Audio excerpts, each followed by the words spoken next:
Hi, here we have a question from surface area and volume, exercise 11.2.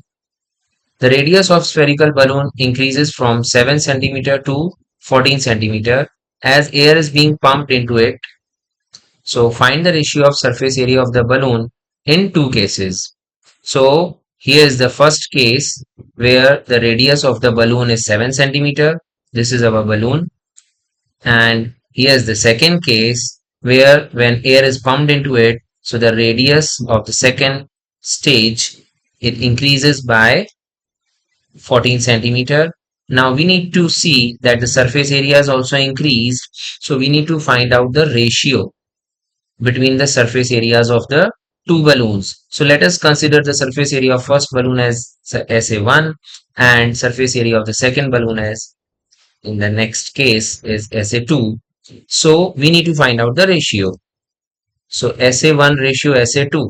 We know that the surface area formula is 4 pi r square. Radius of the first case we take as r1. So it's 4 pi r1 square. And the second case we take r2. So 4 pi r2 square. Now 4 pi we can cancel.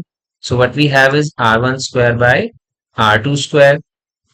Now here we know that value of radius 1 is 7 and R2 is 14. So after applying both the values, square we can take common. Now we see that 7 and 14 we can cancel. So we have 1 by 2 whole square. Now this is equals to 1 by 4. So the ratio becomes 1 is to 4.